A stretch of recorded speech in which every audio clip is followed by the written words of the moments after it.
Hey guys, I'm Matt and I'm going to be showing you the Flair Pro 2 today, but not just showing it to you, I'm going to show you my workflow with it. And I live in Costa Rica, so I don't have a lot of the fancy espresso tools just because mainly I don't have Amazon to get stuff here. So I have the Flair Pro 2 and pretty much everything I use comes with the Flair other than the grinder and then my little WDT tool. These are the only two things that I use in addition to what comes with the Flair. So if you're not looking to spend a crazy amount of money on espresso stuff to make the coffee, you don't have to. Coffee here in Costa Rica is incredible. It's really, really good. And this comes from a roaster here in town where I live called Nordico Coffee. And this is some of the best coffee that I've had really anywhere, everywhere that I've tried. So you can order it, link down in the description. So today it's an anaerobic coffee and it's a natural, I mean it's washed, and it's a medium roast. It has a score of 88, and you know, if you're into this kind of stuff, you know what I'm talking about. If not, just stay tuned because I'll show you the full kind of pretty much unedited process of making espresso with the Flair Pro 2. Okay, so what we're gonna start with, of course, is the Flair. I always have a rag because this comes in handy in a lot of different ways, you'll see. And then just to move this out of the way, this is our dosing cup. And also this has another purpose, I'll show you in a little bit. And the grinder, our WDT tool, which is the little acupressure needle to distribute the beans better. I'll show you that as well. And a tamp. That's really it. And it also comes with this dosing, or whatever, this funnel for the basket. I'll show you that as well. But that's all that I use to make espresso. Here's my dose coffee. There's 18 grams of coffee in here from that bag, and I'm going to be brewing with 18 grams of coffee today. So obviously first thing is first is that we're going to put the water in our kettle, and people all the time ask me what this is that I'm using to get water out of. This is a clay pot filter that we can get here in Costa Rica, and it's actually a really amazing water filter. It just uses like a carbon layered clay pot. I throw it in there because everybody always asks what it is, but it's an amazing filter. You can get them in the States as well. Just look at clay pot filter.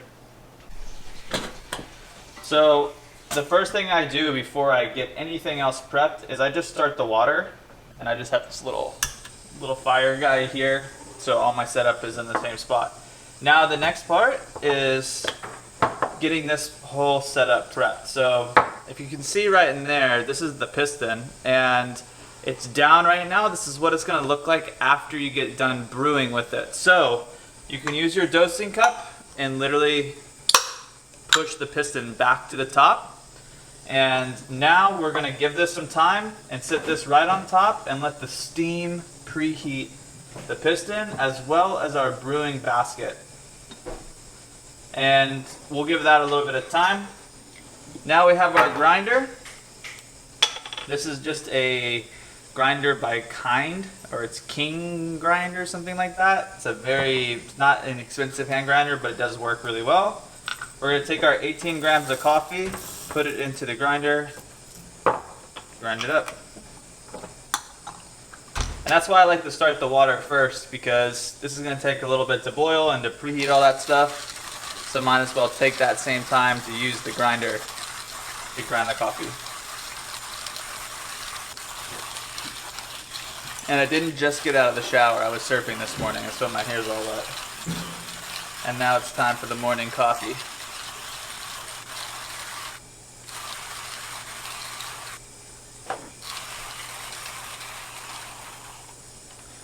Coffee's done grinding.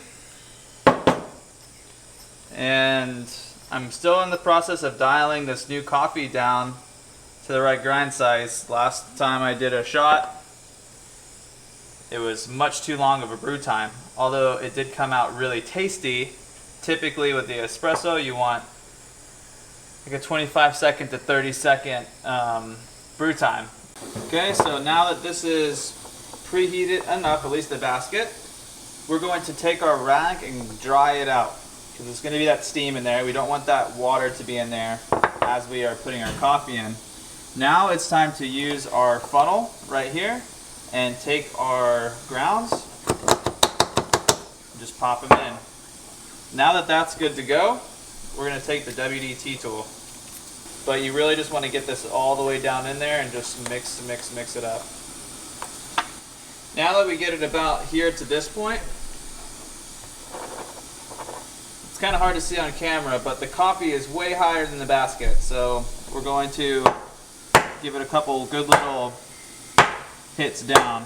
And what that does is it gets the coffee at least below this metal edge here so it doesn't fly everywhere when we take our funnel off. Now let's just do a tamp.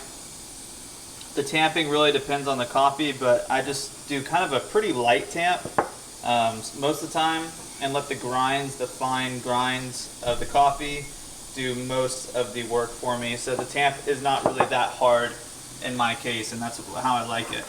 Because the finer the grounds, obviously the harder it is to press the water through, and you don't want your brew times to be too long. But also the finer the coffee, the better extraction you're going to get, so it's kind of a nice fine balance. Now we're going to put on our screen, the puck screen here, and I don't know, some people say it doesn't matter if you put it on this side. I kind of switch it up, and honestly I've never really seen a difference. That's all nice and on there. Now it's time to take our brew cylinder off of there and put it on top of here. Another time for my rag, because this thing gets crazy hot. And now at this point you're kind of working against the clock, because you want to, as soon as you start pouring it, you don't want your water to cool down, so really you just pour it in there nice and level. If it goes a little over, it's fine. Sometimes there's some bubbles that will come up. You want to wait till the bubbles are done, but this time it was perfect, no bubbles. We go ahead and press that in there.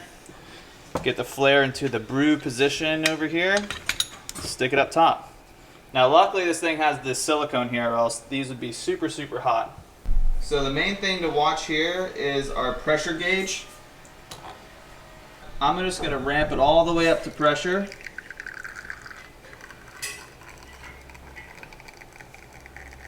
And that's about where you want it. I mean, it just depends on what you're trying to do. And about 25 to 30 seconds is the perfect brew time. This one might be a little bit over, but that's okay too. You can also do a turbo shot to make it shorter, but I tend to like it around the 30-second mark. It really makes a nice espresso.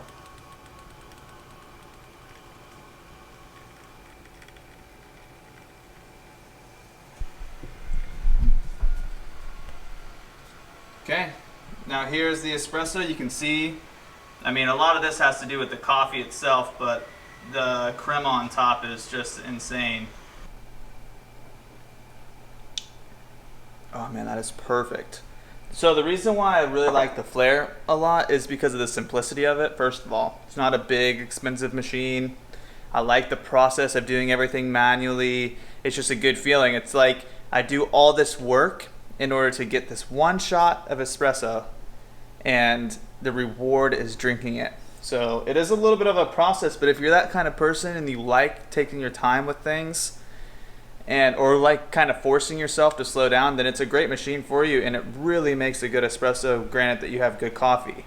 And this coffee from Nordico is incredible. Like seriously, you should check it out, order some. It is worth trying because it is really amazing. Some of the best I've ever had.